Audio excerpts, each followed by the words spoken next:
Hallelujah. यीशु के अजीम और बबरकत नाम में आप सबकी सलामती हो। आज बड़ा ही अहम, बबरकत, खुशी और शुक्रगुजारी का दिन है, क्योंकि आज ईद पेंतिकोस्त, ईद नज़ुल की मुबारक याद का दिन है। और इसलिए आज पूरी दुनिया में इस मुबारक दिन की याद को बड़ी अकीदत व एहतराम के साथ सेलिब्रेट किया जा रहा है, याद किया जा रहा है। इसलिए आज हम भी इसी तौलक से सीखेंगे। और जितने लोगों ने मुझे ज्वाइन किया है, मैं आप सबका शुक्रिया अदा करता हूं कि आपने अपना कीमती वक्त में से वक्त निकाला है और मुझे ज्वाइन किया है और अपने लिए और बहुतों के लिए बरकत का वसीला और चैनल बने। मेरे साथ निकालें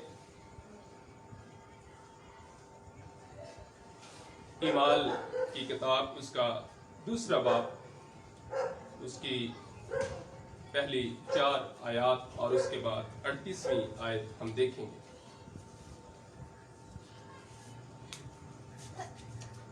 जब ईद पेंतिकोस्त का दिन आया तो वो सब एक जगह जमा थे कि यकायक आसमान से ऐसी आवाज आई जैसे जोर की आंधी का सन्नाटा होता है, और उससे सारा घर जहां वो बैठे थे गूंज गया, और उन्हें आग के शोला की सी फटती हुई ज़बानें दिखाई दी, और उनमें से हर एक पर आ ठहरे, और वो सब रूह कुद्स से भर गए और गैर ज़बानें बोलने लगे, जिस तरह रूह ने उन्हें बोलने की ताकत बख्शी। इस तरह 38वीं आयत, पतरस ने उनसे कहा कि तौबा करो और तुम में से हर एक अपने गुनाहों की माफी के लिए यीशु मसीह के नाम पर बपतिस्मा ले, तो तुम रूह कुद्स नाम में पाओगे। पाक कलाम का पढ़ा और सुना जाना हम सब के लिए बाइसे बरकत हो।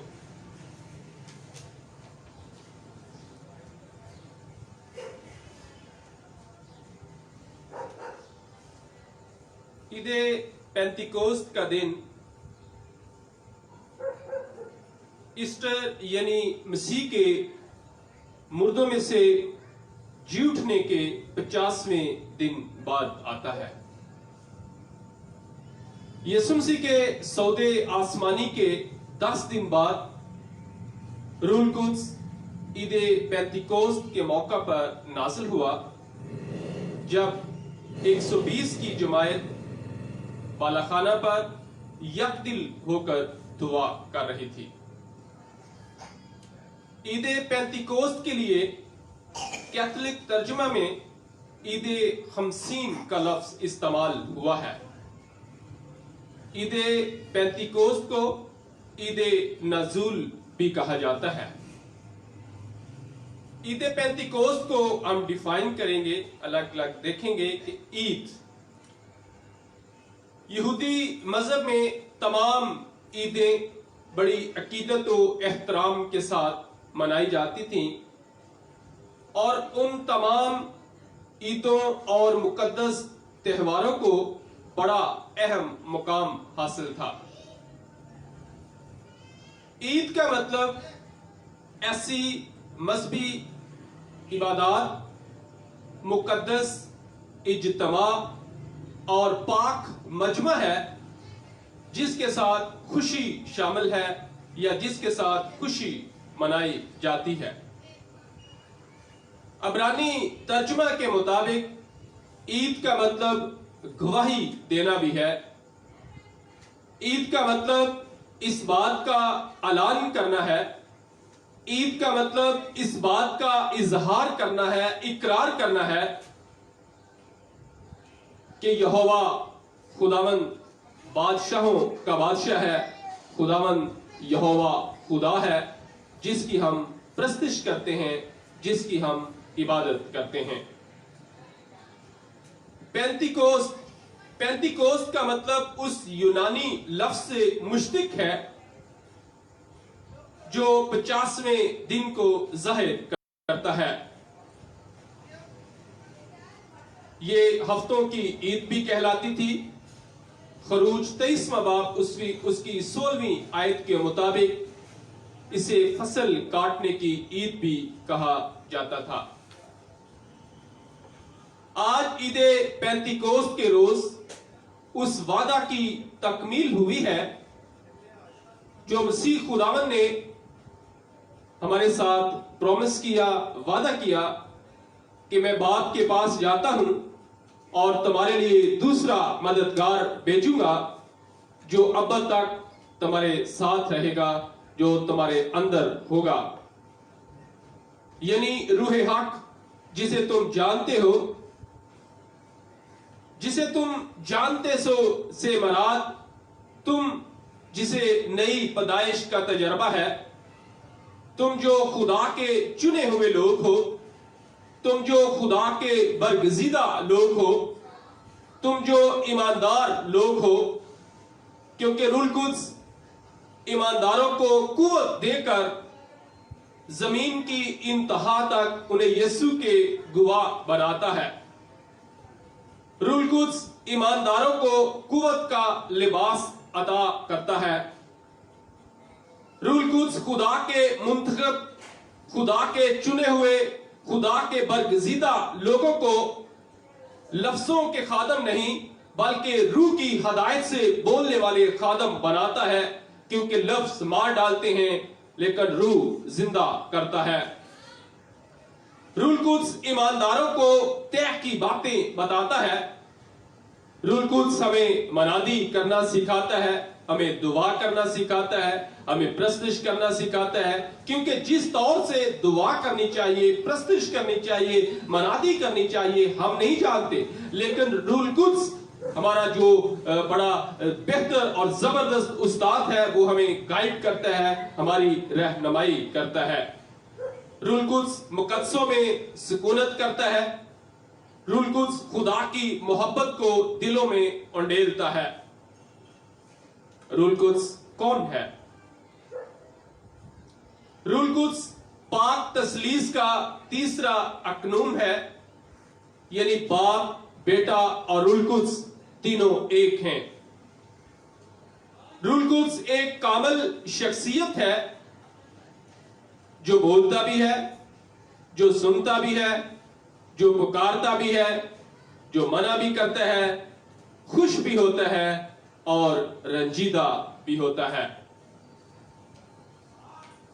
रूह कुद्स के शख्सी नाम बाइबल मुकद्दस में रूह कुद्स को बहुत सारे नामों से लिखा और पुकारा गया है, जैसे रूह कुद्स, मददगार, खुदा का रूह, मसा का रूह, यीशु का रूह, पाकीज़गी का रूह, जिंदगी का रूह, रूह हक, सच्चाई का रूह, फजल का रूह, अजली रूह, हिकमत का रूह, मसलहत का रूह, कुदरत का रूह, मार्फत का रूह।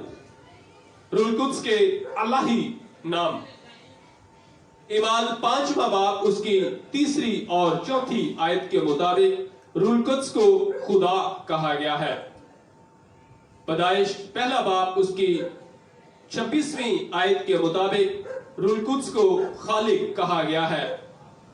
2 कुरिन्थियों उसका 3 बाब उसकी 18वीं आयत के मुताबिक रूह कुद्स को खुदावन भी कहा गया है। रूह कुद्स की अलामतें और तशबीहात। किताबे मुकद्दस के मुताबिक रूह कुद्स को मुख्तलिफ नामों से या चीजों से तशबीह दी गई है, जैसे आग, पानी, हवा, तेल, कबूतर, बारिश, औस। ये वो चीजें हैं, ये वो नाम है जिनको रूह कुद्स से तशबीह दी गई है। रूह कुद्स के फल। नई पैदाइश के तजर्बा के बाद जब रूह कुद्स हमें अनाम में हासिल हो जाता है तो रूहानी फल जो हमें अता होते हैं दर्ज ज़ाइल हैं। मोहब्बत, जब रूहुल कुद्स हमारी जिंदगी में आता है तो हमारी जिंदगी में मोहब्बत आती है, खुशी, इत्मीनान और तहम्मुल, मेहरबानी, नेकी, ईमानदारी और परहेजगारी। ये रूहुल कुद्स के फल हैं जो जिसके असूल के बाद हमारी जिंदगी में ये फ्रूट्स जो है, जो स्पिरिचुअल फ्रूट्स हैं, वो नुमाया होते हैं, जो हमें हासिल होते हैं। रूहुल कुद्स की रूहानी नेमतें, रूहुल कुद्स की बदौलत जो हमें रूहानी नेमतें हासिल होती हैं, हिकमत का कलाम, इल्मियत का कलाम, ईमान, शिफा देने की तौफीक, मोजज़ों की कुदरत, नबूवत का कलाम, रूहों का इम्तियाज, तरह तरह की ज़बानें बोलना और ज़बानों का तर्जमा करना, ये रूहुल कुद्स की रूहानी नेमतें हैं जो जिसको असूल के बाद, जिसको अनाम में जब हमें मिल जाता है तो रूहुल कुद्स मुख्तलिफ लोगों को मुख्तलिफ तरह की नेमतें अता फरमाता है। एक इंसान को दो मिल सकती हैं, 3 भी मिल सकती हैं, लेकिन ये मुख्तलिफ तरह की नेमतें हैं जो रूहुल कुद्स हमें अता फरमाता है। कलाम बयान करता है कि ईद पेंतिकोस्त के मौका पर 120 की जमात यकदिल होकर दुआ कर रही थी। जब वो 120 की जमात यकदिल होकर एक जगह पर दुआ करने में मसरूफ थी तो यकायक आसमान से ऐसी आवाज आई जैसे जोर की आंधी का सन्नाटा। और जब ये आवाज आई तो वहां पे कलाम बयान करता है कि वहां पे भीड़ लग गई, बहुत रश हो गया, बहुत ज्यादा लोग वहां पे जमा हो गए। दूर नजदीक के इलाकों के लोग ये माजरा देखने के लिए यहां पे जमा हो गए। और बताता चलो कि ये लोग जो वहां पे जमा हुए थे, किसी एक इलाका से इनका तल्लुक नहीं था, किसी एक फिरका से इनका तल्लुक नहीं था, या ये एक जबान बोलने वाले नहीं थे। ये मुख्तलिफ इलाकों से थे, मुख्तलिफ कंट्रीज से थे और मुख्तलिफ जबानें बोलने वाले थे। ये लोग यहूदिया, पैंतूस, आसिया, फ्रोगिया, मिस्र, लद्वा, करीने और मोसोपोटामिया, यानी ये इराक, ईरान, अफ्रीका, तुर्की, अरब, यानी कि ये पूरा एशिया वहां पर आ मौजूद हुआ, पूरा रोम वहां पे आ मौजूद हुआ। जो यहूदी मुसाफिर थे, जो रोमी मुसाफिर थे, वो भी पास से गुजर रहे थे, वो भी वहां पे जमा हो गए कि देखें क्या माजरा है। बड़ा पैनिक माहौल था, लोग घबराए हुए थे और हैरान होकर एक दूसरे से पूछ रहे थे क्या हुआ है। जैसे खुदा न खास्ता कोई इंसिडेंट जब हो जाता है कहीं किसी जगह पे तो लोग जमा हो जाते हैं, रास्ते से गुजरने वाले वो भी आके जमा हो जाते हैं, इकट्ठे हो जाते हैं और एक दूसरे से पूछ रहे होते हैं कि भाई जी क्या हुआ है, भाई जी क्या हुआ है। लिखा है कि वहां पे लोग घबराए हुए थे, हैरान थे, परेशान थे और एक दूसरे से पूछ रहे थे कि क्या हुआ है।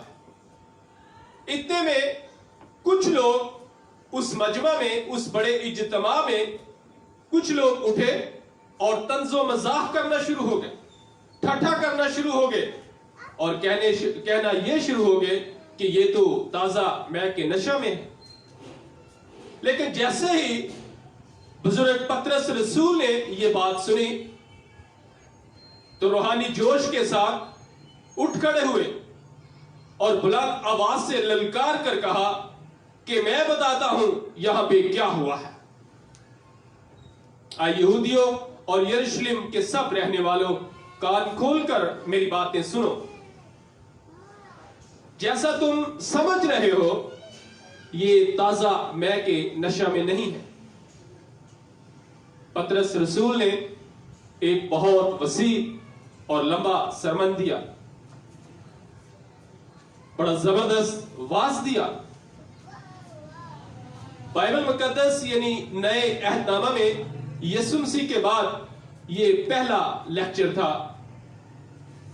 مقدس پطرس رسول کو یہ اعزاز حاصل ہے کہ انہوں نے مسیحیت میں سب سے پہلا لیکچر دیا اور مسیحیت میں وہ سب سے پہلے مقرر بنے۔ اور یہ وہی پطرس رسول ہیں جو تقریباً 1.5 ماہ پہلے جنہوں نے مسیح کا 3 بار انکار بھی کیا۔ یہ وہی پطرس رسول ہیں جو مچھلیاں پکڑا کرتے تھے، جو ان پڑھ تھے اور لوگ ان کو ان پڑھ ہونے کا طعنہ دیتے تھے۔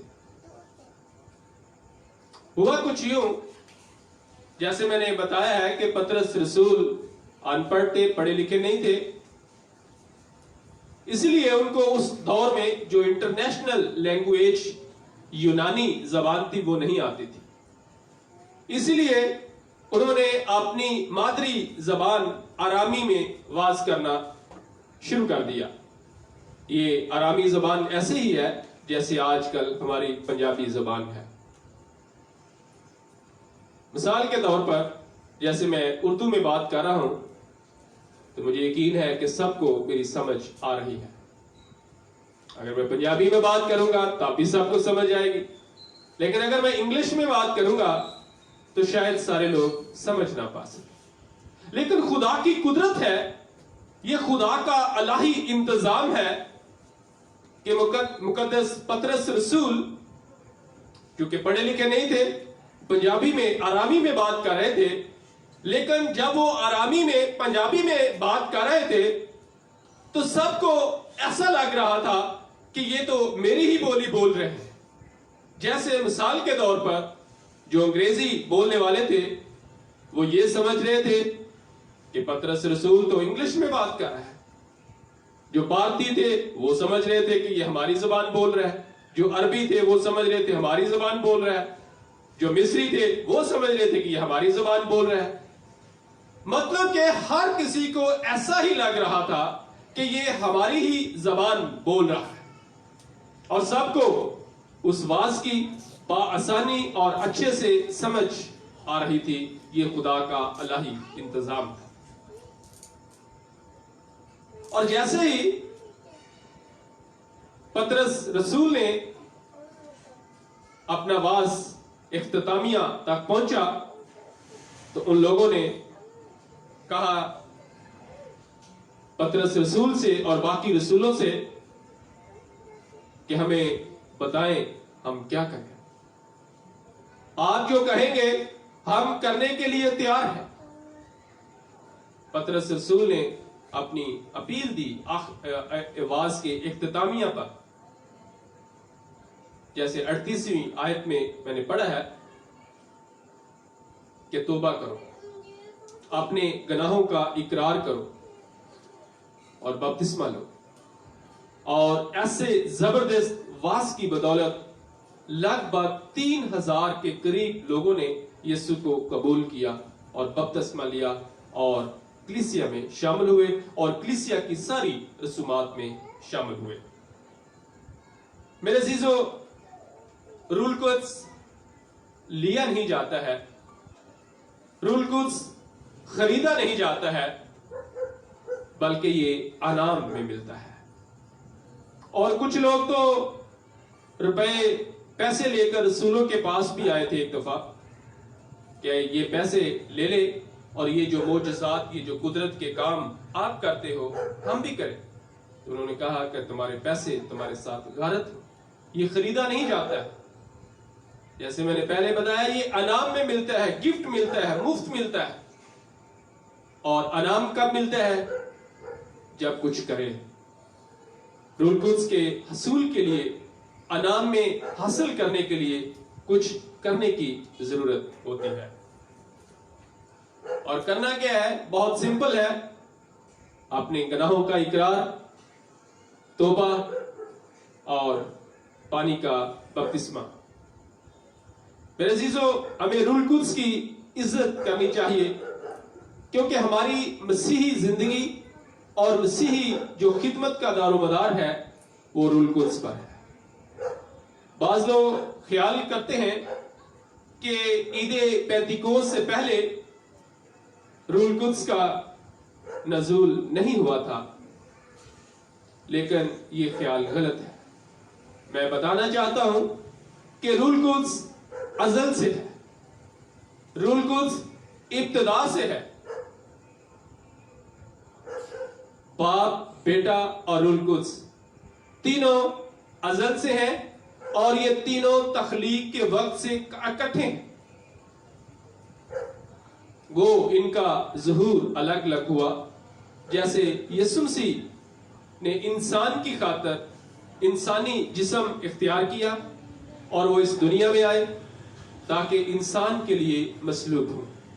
اسی طرح روح القدس عید پینتیکوست کے دن روح القدس کا ظہور ہوا، اس لیے کہ وہ ہمیشہ اب تک ہمارے ساتھ رہے۔ روح القدس اس سے پہلے بھی تھا، اس سے پہلے بھی نازل ہوتا تھا، لیکن وہ آتا تھا اور چلا جاتا تھا۔ بہت سارے ایسے انبیاء اکرام ہیں جن پہ روح القدس نازل ہوا، لیکن وہ آیا چلا گیا، آیا چلا گیا۔ لیکن اب کی بار جو روح القدس اس وعدے کی جو تکمیل ہوئی ہے، جو مسیح خداوند نے ہمارے ساتھ کیا تھا، اور اس نے کہا تھا کہ یہ اب تک تمہارے ساتھ رہے گا۔ سو میں بتانا یہ چاہ رہا تھا کہ یہ روح القدس جو ہے یہ ازل سے ہے، اور یہ ابتدا سے ہے، اور یہ تخلیق کے وقت سے اکٹھے ہیں۔ گو ان کے کام الگ الگ ہیں، لیکن یہ باپ، بیٹا اور روح القدس تینوں اکٹھے ہیں۔ پاک روح کے جو وعدے کی تکمیل ہوئی ہے، اور مسیح خداوند نے ہماری مدد کے لیے اس کو بھیجا ہے۔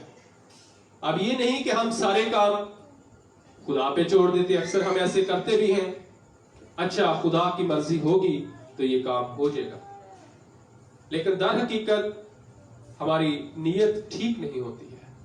اگر ہماری نیت ٹھیک ہے، جس کام کا ہم پختہ ارادہ کریں گے، نیت کریں گے، تو روح القدس ہماری مدد کرے گا، کیونکہ روح القدس ہماری مدد کے لیے ہی آیا ہے۔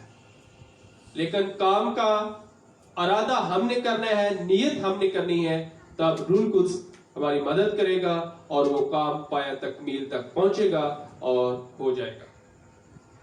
روح القدس الیکٹرک پاور کی طرح بھی نہیں ہے کہ جب چاہا آن کیا یا جب چاہے آف کر لیا۔ روح القدس ریموٹ کی طرح بھی نہیں ہے۔ روح القدس جیسے میں نے پہلے ذکر کیا ہے کہ یہ ایک کامل شخصیت ہے، جس کے اندر عقل ہے، فہم ہے، ارادہ ہے، خواہش ہے، احساسات ہیں اور جذبات ہیں۔ سو میرے عزیزو، اچھا ہے کہ آج ہم اپنی اپنی زندگیوں پر غور کریں کہ کیا ہماری زندگی میں روح القدس ہے، ہماری زندگی کیسی ہے؟ کیا ابھی تک ہم روح القدس جیسی نعمت سے محروم تو نہیں ہیں؟ کیا ہم روح القدس کے حصول کے لیے تیار ہیں؟ کیا ہمارے اندر روح القدس کے حصول کی خواہش ہے؟ کیا ہمیں نئی پیدائش کا تجربہ ہے؟ اگر ایسا نہیں ہے تو میرے عزیزو، آج ہی موقع ہے کہ ہم اپنے گناہوں کا اقرار کریں، توبہ کریں، بپتسمہ لیں، تو روح القدس ہماری زندگی میں انعام کے طور پر آئے گا، جو ہماری زندگی کو بدل کر رکھ دے گا۔ خداوند ہمیں ایسا کرنے کا فضل اور توفیق عطا فرمائے۔ Thank you very much. God bless you.